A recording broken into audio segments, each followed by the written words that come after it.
ಹಿಂದುಳಿದ ವರ್ಗಗಳ ನೇತಾರರು, ಹಿಂದುಳಿದ ವರ್ಗಗಳ ಪರಿವರ್ತನೆಯ ಹರಿಕಾರರು, ಈ ರಾಜ್ಯ ಕಂಡ ಅದ್ಭುತ ನಾಯಕರು, ಒಬ್ಬ ಹಿಂದುಳಿದ ವರ್ಗದ ಅಲ್ಲಿ ಹುಟ್ಟಿ ಹಿಂದುಳಿದ ವರ್ಗದ ಜನರ ಅಭಿವೃದ್ಧಿಗಾಗಿ ಅವಿರತ ಶ್ರಮಿಸಿ ಹೋರಾಡಿದಂಥ ಮಹಾನ್ ನಾಯಕ ಶ್ರೀ ಡಿ ದೇವರಾಜ ಅರಸೂರವರು.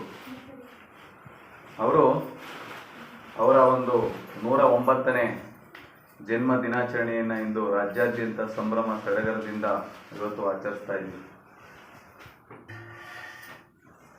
ಒಬ್ಬ ಮನುಷ್ಯ ಹುಟ್ಟಿನಿಂದ ಸಾಯೋ ತನಕ ಬರೀ ಹರಸುವಾಗಿ ಅವರು ಉಳ್ಕೊಂಡಿದ್ರೆ ಅವರನ್ನು ಇವತ್ತು ಯಾರೂ ನೆನೆಸ್ಕೋತಿರ್ಲಿಲ್ಲ. ಏನು ನಾವು ಬ್ಯಾಕ್ವರ್ಡ್ ಕ್ಲಾಸಸ್, ಈ ಮೇಲ್ವರ್ಗದ ಜನರ ಜೊತೆ ಹೋರಾಟ ಮಾಡಿ ಹಿಂದುಳಿದ ವರ್ಗಗಳು ತುಂಬ ಹೋರಾಟ ಮಾಡಿ ನಾವು ಜೀವನವನ್ನು ಸವಿಸಬೇಕಾದಂಥ ಕಾಲ ಅದಾಗಿತ್ತು. ಅಂತಹ ಕಾಲದಲ್ಲಿ ಹುಟ್ಟಿದಂಥ ಈ ಮಹಾನ್ ವ್ಯಕ್ತಿ ಅರಸೂರವರು ಒಬ್ಬ ಮುಖ್ಯಮಂತ್ರಿಯಾಗಿ, ಈ ರಾಜ್ಯದ ಪ್ರಥಮ ಪ್ರಜೆಯಾಗಿ ಅದ್ಭುತ ಕೊಡುಗೆಗಳನ್ನು ಕೊಟ್ಟೋದ್ರು. ಅವರ ಹೆಸರಿನಲ್ಲಿ ಇವತ್ತು, ಅದರಲ್ಲೂ ನಮ್ಮ ಮೈಸೂರು ಭಾಗದಲ್ಲಿ ಬೇಕಾದಷ್ಟು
ಯಾಕೆ ಇಲ್ಲಿ ನೀವು ಕೂಡ ದರಿದ್ರವಾಗಿ ಬೆಳಿ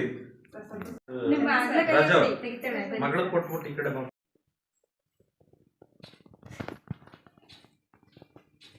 ಮಕ್ಕಳಿಗೆ ವಿದ್ಯಾಭ್ಯಾಸಕ್ಕೆ ಹೆಚ್ಚಿನ ಆದ್ಯತೆಯನ್ನು ಕೊಡ್ತಾ ಇದ್ದಂಥ ಕಾಲ ಅವತ್ತು. ಆದರೆ ಅದನ್ನೆಲ್ಲವನ್ನ ಅರಿತು ಇವ್ರು ಏನು ಮಾಡಿದ್ರು, ಹಾಸ್ಟೆಲನ್ನು ತೆರೆದ್ರೆ ಹೆಣ್ಣು ಮಕ್ಕಳು ಸಹ ಯಾಕೆ ಓದಬಾರ್ದು ಅನ್ನುವಂಥ ಒಂದು ಪ್ರಶ್ನೆ ಅವರನ್ನು ಕಾಡ್ತಾ ಇದ್ದಂಥ ಸಂದರ್ಭದಲ್ಲಿ ಇಡೀ ರಾಜ್ಯಾದ್ಯಂತ ಹಾಸ್ಟೆಲ್ ಹೆಣ್ಮಕ್ಳಿಗೆ ಪ್ರತ್ಯೇಕವಾಗಿ ಗಂಡು ಮಕ್ಕಳಿಗೆ ಪ್ರತ್ಯೇಕವಾಗಿ ಇವತ್ತು ಹಿಂದುಳಿದ ವರ್ಗಗಳ ಇಲಾಖೆ ಒಂದು ಸೃಷ್ಟಿ ಮಾಡಿ ಅದರಲ್ಲಿ ಆ ವ್ಯವಸ್ಥೆ ಇಲ್ಲ. ಹಾಸ್ಟೆಲಲ್ಲಿ ನಿಮ್ಮ ಮುಂದೆನೇ ತಂದು ನಿಮಗೆ ಎಲ್ಲವನ್ನ ಬಡಿಸ್ತಕ್ಕಂಥ ಒಳ್ಳೆ ಊಟವನ್ನು ಬಡಿಸ್ತಕ್ಕಂಥ ವ್ಯವಸ್ಥೆ ಇವತ್ತು ಏನಾದರೂ ಇದ್ದರೆ ಅದಕ್ಕೆ ಸಂಪೂರ್ಣವಾದಂಥ ಕಾರಣಕರ್ತರು ದೇವರಾಜ್ ಅರಸು ಅವರು ಅಂತೇಳಿ ಘಂಟಾಘೋಷವಾಗಿ ಹೇಳ್ಬೋದು. ಇವತ್ತು ಎಲ್ಲೋ ಬೇರೆ ಬೇರೆ ಕಡೆಯಿಂದ ಎಲ್ಲ ಇಲ್ಲಿ ಬಂದು ನೀವು ಹಾಸ್ಟೆಲಲ್ಲಿ ಇದ್ದೀರಿ. ನಿಮ್ಮ ತಂದೆ ತಾಯಿಗಳು ಇವ್ರನ್ನ ನಂಬಿ ನಿಮ್ಮನ್ನು ಇಲ್ಲಿ ಹೆಣ್ಮಕ್ಳನ್ನ, ಅದರಲ್ಲೂ ವಿಶೇಷವಾಗಿ ಹೆಣ್ಮಕ್ಳನ್ನ ಇವರ ಏನು ನಿಮ್ಮ ನಿಲಯ ಇದ್ದಾರೆ ಅವ್ರನ್ನ ನಂಬಿ ನಿಮ್ಮನ್ನ ಇಲ್ಲಿ ಬಿಟ್ಟಿದ್ದಾರೆ. ಹೆಣ್ಮಕ್ಳು ಒಂಥರ ಮಲ್ಲಿಗೆ ಹೂವಿದ್ದಾಗೆ ಅದು ಅರಳಿ 109ನೇ ಜನ್ಮದಿನೋತ್ಸವವನ್ನು ಇಂದು ನಮ್ಮ ನಿಲಯದಲ್ಲಿ ಆಚರಿಸುತ್ತಿದ್ದೇವೆ. ಇವರು ಒಂದು ವ್ಯಕ್ತಿ ಅಲ್ಲ, ಇವರು ನಮಗೆ ಒಬ್ಬ ಸ್ಫೂರ್ತಿ. ಮಕ್ಕಳ ಅಭಿವೃದ್ಧಿಗಾಗಿ ಹಾಸ್ಟೆಲ್ಗಳು ತುಂಬ ಇದು ಮಾಡೋರೆ. ಉಳುವವನಿಗೆ ಭೂಮಿ ಅಂತಲೂ ರೈತರಿಗೆ ಇದು ಮಾಡಿಕೊಟ್ಟವ್ರೆ. ಇವರು ಮಾಡಿರೋದು ಒಂದೆರಡಲ್ಲ, ಹೇಳಲಾರದಷ್ಟು ಅಷ್ಟೊಂದು ಸಾಧನೆ ಮತ್ತೆ ಇದೆಲ್ಲ ಮಾಡಿಕೊಟ್ಟವ್ರೆ. ಈ ಒಂದು ನಮ್ಮ ನಿಲಯ ಮೇಲ್ವಿಚಾರಕಿ ಅಂತ ಸರಸ್ವತಿ ಮತ್ತು ಅವರ ಸಿಬ್ಬಂದಿ ವರ್ಗದವರು ನಮ್ಮನ್ನೆಲ್ಲ ಆಹ್ವಾನಿಸಿ ನಮ್ಮ ಸನ್ಮಿತರಾದಂಥ ಮಹೇಶ್ ಅವರು, ಚಂದ್ರು ಅವರು, ನಮ್ಮ ಈ ಒಂದು ಮೀಡಿಯಾ ವೃತ್ತಿ ಭಾಗವತರಿಗೆ ಆಗಸ್ಟ್ 20, 1915ರಲ್ಲಿ ಮೈಸೂರು ಜಿಲ್ಲೆ ಹುಣಸೂರು ತಾಲೂಕಿನ ಕಲ್ಲಳ್ಳಿ ಎಂಬ ಚಿಕ್ಕ ಗ್ರಾಮದಲ್ಲಿ ಜನಿಸ್ತಾರೆ. ತುಂಬ ಚಿಕ್ಕ ಗ್ರಾಮ, ಒಂದು ರಸ್ತೆ ಇತ್ತು ಇಷ್ಟೇ. ಅವ್ರು ಜನಿಸಿದ ಒಂದು ಚಿಕ್ಕ ಮನೆ, ಒಂದು ರಸ್ತೆ ಇತ್ತು ಅಷ್ಟೇ. ಇಂಥ ಚಿಕ್ಕ ಗ್ರಾಮದಲ್ಲಿ ಜನಿಸಿದಂತಹ ದೇವರಾಜ್ ಅರಸರವರು ಕರ್ನಾಟಕ ರಾಜ್ಯ ಇಲ್ಲಿವರೆಗೂ ಕಂಡಂಥ ಮುಖ್ಯಮಂತ್ರಿಗಳು ಯಾರೂ ಕೂಡ ಮಾಡಿದಂಥ ಸಾಧನೆಗಳನ್ನು ಮಾಡಿ ಹೋಗಿದ್ದಾರೆ. ಭಾಳ ಮುಖ್ಯವಾಗಿ ದೇವರಾಜ್ ಅರಸರವರು ಏನು ಮಾಡಿದ್ರಪ್ಪ ಅಂತ ಹೇಳಿದ್ರೆ, ಅವರ ಮುಖ್ಯ ಉದ್ದೇಶ ಏನು ಇಟ್ಕೊಂಡಿದ್ರು ಅಂತ ಹೇಳಿದ್ರೆ ಬಡತನ ನಿರ್ಮೂಲನೆ ಮಾಡೋದು. ಕರ್ನಾಟಕ ರಾಜ್ಯದಲ್ಲಿ ಇರುವಂಥ ಬಡತನವನ್ನು ನಿರ್ಮೂಲನೆ ಮಾಡಿ ಕರ್ನಾಟಕ ರಾಜ್ಯ ಮುಂದುವರೆದ ರಾಜ್ಯವನ್ನಾಗಿ ಮಾಡಬೇಕು ಅನ್ನೋದು ಅವರ ಮಹತ್ವಾಕಾಂಕ್ಷೆಯಾಗಿತ್ತು. ಈ ನಿಟ್ಟಿನಲ್ಲಿ ಅವರು ಏನು ಮಾಡ್ತಾರೆ ಅಂತ ಹೇಳಿದ್ರೆ, ಗರಾಬಿ ಹಟಾವೋ ಹಾಗೂ 20 ಅಂಶಗಳ ಕಾರ್ಯಕ್ರಮ ಜಾರಿಯಲ್ಲಿರುತ್ತೆ ಭಾರತದಲ್ಲಿ. ಅದರ ಅನುಸಾರವಾಗಿ ಇವರು ಹಿಂದುಳಿದ ವರ್ಗಗಳ ಶ್ರೇಯಸ್ಸಿಗೋಸ್ಕರ, ಹಿಂದುಳಿದ ವರ್ಗಗಳ ಅಭಿವೃದ್ಧಿಗೋಸ್ಕರ ಏನು ಮಾಡ್ತಾರಪ್ಪ ಅಂತ ಹೇಳಿದ್ರೆ ಹಲವಾರು ಆಕರ್ಷಕ ಕಾರ್ಯಕ್ರಮಗಳನ್ನು ಜಾರಿಗೆ ತಗೊಂಡ್ಬರ್ತಾರೆ. ಭಾಳ ಮುಖ್ಯವಾಗಿ ಕರ್ನಾಟಕ ರಾಜ್ಯದಲ್ಲಿ ಅಂದರೆ ಮತ್ತು ಮೈಸೂರು ರಾಜ್ಯ ಇತ್ತು. 1972ರಲ್ಲಿ ಕರ್ನಾಟಕ ರಾಜ್ಯ ಆಗುತ್ತೆ. ಈ ಕರ್ನಾಟಕ ರಾಜ್ಯದಲ್ಲಿ ಅತ್ಯಂತ ಹೆಚ್ಚಿನ ದೀರ್ಘಾವಧಿಯಲ್ಲಿ ಆಳ್ವಿಕೆಯನ್ನು ಮಾಡಿದಂತಹ ಮುಖ್ಯಮಂತ್ರಿ ಅಂತ ಹೇಳಿದ್ರೆ, ಏಕೈಕ ಮುಖ್ಯಮಂತ್ರಿ ಅಂತ ಹೇಳಿದ್ರೆ ಅವರು ದೇವರಾಜ ಅರಸರವರು.